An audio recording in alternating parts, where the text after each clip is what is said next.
So the debate is tomorrow night.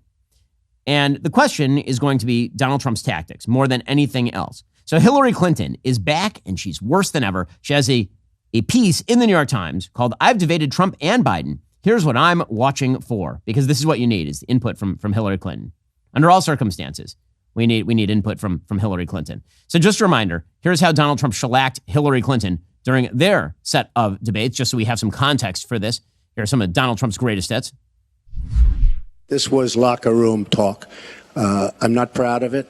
I apologize to my family. I apologize to the American people. If you look at Bill Clinton, far worse, minor words, and his was action. Hillary Clinton attacked those same women. It's just awfully good that someone with the temperament of Donald Trump is not in charge of the law in our country. Yeah, because you'd be in jail. We have a divided nation because people like her, and believe me, she has tremendous hate in her heart. And when she said deplorables, she meant it. He clocked her a lot. That was October 2016. So here's what Hillary is now advising to Joe Biden. Quote, "Last week I had the time of my life at the Tony Awards introducing a song from Suffs, the Broadway musical I co-produced about the suffragists who won women the right to vote." By the way, you want to talk about making a public appeal? That is a way to really draw in those blue-collar voters, is to talk about how you co-produced a Broadway musical about the suffragettes and you had a great time at the Tony Awards. This is a woman of the people, is Hillary Clinton. From Suffs to Hamilton, I love theater about politics, but not the other way around. Too often we approach pivotal moments like this week's debate between President Biden and Donald Trump like drama critics. We're picking a president, not the best actor. "I'm the only person to have debated both men," says Hillary Clinton. "I know the excruciating pressure of walking onto that stage and that it is nearly impossible to focus on substance when Mr. Trump is involved. In our 3 debates in 2016, he unleashed a blizzard of interruptions, insults, and lies that overwhelmed the moderators and did a disservice to the country who tuned in to learn about our visions for the country. It is a waste of time to try to refute Mr. Trump's argument like in a normal debate. It's nearly impossible to identify what his arguments even are. He starts with nonsense and then digresses into blather. This has only gotten worse in the years since we debated. I was not surprised that after a recent meeting, several chief executives said Trump, as one journalist described it, could not keep a straight thought and was all over the map. Yet expectations for him are so low that if he doesn't literally light himself on fire on Thursday evening, some will say he was downright presidential." Now, this part is correct, actually. Not that Trump is scattered and crazy, but the reality is that we've talked about the low expectations for Joe Biden, namely that he stays alive and breathes. The expectations for Trump are also low. If Trump is not volatile on the stage, he probably wins. If Trump is not volatile on the stage, if he is in control, Trump, he probably wins. This part Hillary is correct about. We'll get to more on this in just one second. First, the cost of living is up almost 20% from when Joe Biden took office. Families everywhere are feeling that burden, but the media keep insisting the economy is totally fine. In fact, a recent Business Insider article makes the case the American people are to blame for this dumpster fire economy.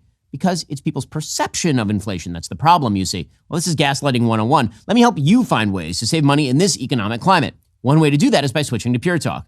If you're one of many American families looking to cut down on your monthly bills, you need to start with your cell phone service. I recommend Pure Talk because it's both affordable and reliable. Pure Talk is rapidly becoming the wireless company of choice for conservatives. Plus, it's great for families because the more lines you add, the more you save. Not to mention, Pure Talk is veteran-led. Instead of funding DEI initiatives, they fund basic services for vets who have served this country. And 100% of their customer service team is located right here in the United States. If you are looking for ways to save money for your family, I recommend switching on over to Pure Talk. Visit puretalk.com/Shapiro. Explore their offers. When you make the switch, you'll get an additional 50% off your very first month of coverage. Visit puretalk.com/Shapiro to upgrade your cell phone service to America's most dependable 5G network and save an extra 50% off that very first month. That's puretalk.com/Shapiro today. She says he interrupts and bullies. He stalked me around the stage at one point. That was the dumbest thing about the 2016 election, was when Hillary was claiming that Donald Trump was like walking around following her on the stage and threatening her. It is a really, really ridiculous pseudo-feminist line. She says he wants to appear dominant and throw his opponent off balance. These ploys will fall flat if Mr. Biden is as direct and forceful as he was when engaging Republican hecklers at the State of the Union address in March. The president has facts and truth on his side. In 2016, I prepared intensely for the debate, says Hillary Clinton, because I knew I had to find a way to cut through Mr. Trump's antics and help the American people understand what was really at stake.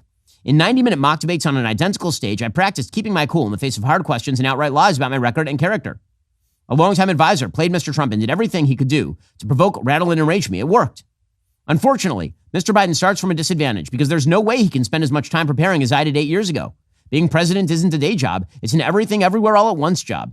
As viewers, we should try not to get hung up on theatrics. Here are 3 things to watch for. So she's basically admitting from the outset that Trump is likely to win the debate.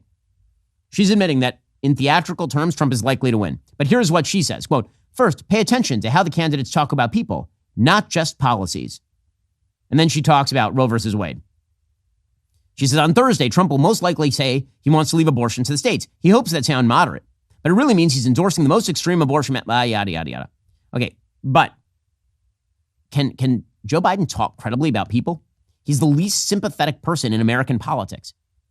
Every time something bad happens to someone else, all he does is reflect it back at himself and talk about how heartbroken he was when Beau died.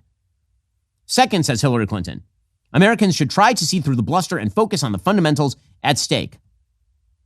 Okay, again, that is a kind of call for everyone to focus in on January 6th, but that's not going to work if Trump is able to point out clearly that this race is about 2024, not about 2020. Finally, she says, third, when you see these two men side by side, think about the real choice in this election. It's between chaos and competence. Again, this dog is not going to hunt because Joe Biden is not competent and he is chaotic. The world is a significantly more chaotic place under Joe Biden than it was under Donald Trump. It doesn't matter what Trump tweets. It matters how the world is. The world is a worse place because Joe Biden is president of the United States. Now, for his part, Donald Trump is doing the right thing. He is now increasing expectations ahead of the debate for Joe Biden, as I've suggested that he should do for the last couple of months. Setting the bar higher than not dead would be good. Here was Donald Trump the other day saying that actually Joe Biden is a worthy debater when they've jabbed him full of drugs, which is true. Do you believe he's in cognitive decline, Mr. President? Well, I shouldn't be the one to say that, but I don't think he's doing particularly well. But I didn't think he was well 25 years ago. I thought he was not a smart person. And that was told to me by a certain member of the Kennedy family who was actually very friendly with me through a Palm Beach relationship. And I was told that very strongly. But so I was never a fan of his. But I will say he beat Paul Ryan. It was still years ago, but he beat Paul Ryan pretty badly. And I assume he's going to be somebody that will be a worthy debater. Yeah, I would say. I think okay. I don't want to underestimate him. Again, that is smart. Meanwhile, the White House is making a bit of a critical mistake. Karine Jean-Pierre says Joe Biden will meet the moment.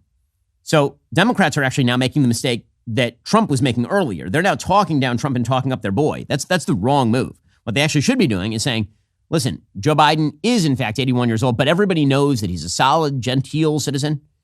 And Donald Trump is a rough and tough debater. It's going to be a rough debate for President Biden, but we expect that he'll pull through. Instead, they're really saying that Joe Biden is going to be like a masterful commander of the material. Good luck.